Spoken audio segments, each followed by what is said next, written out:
নমস্কার। আজ আমি চলে এসেছি কাঁচা আমের আমসত্ত্বের রেসিপি নিয়ে। এই রেসিপিটা খুব ভাইরাল হয়ে গেছে।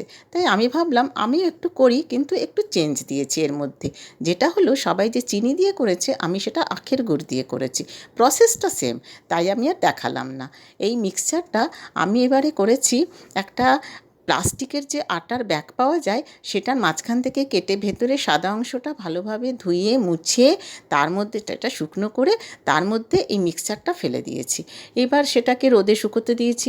কিন্তু এইটা কেন করেছি না, এই যে থালায় বা ট্রেতে দিলে সেটা কিছুর ওপরে রাখতে হবে। তাই এই আমসত্ত্বটা যখন আমি মিক্সচারটা দিলাম তখন শুকিয়ে যাওয়ার পরে আমি এটাকে তারের মধ্যে মেলে দিয়েছি। দেখুন এইভাবে আমি ধরে রেখেছি। এইটা এরকম ক্লিপ দিয়ে তারে দিয়ে দেওয়ার জন্যে এটা শুকিয়ে গেছে। বেশ রোদে এবং হাওয়ায় দুটো পেয়ে যখন শুকিয়ে গেল তখন আমি সেটাকে ভালোভাবে ছুরি দিয়ে দেখুন কেটে কেটে নিচ্ছি। আর এই দেখুন ওঠালাম, একটুও কিন্তু লেগে নেই প্যাকেটে। কি সুন্দর! আর আমি এটা বেশ মোটা মোটা করেছি, বেশ ভালো লাগবে খেতে।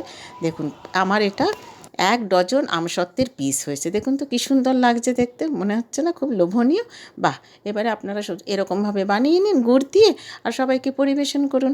টাটা।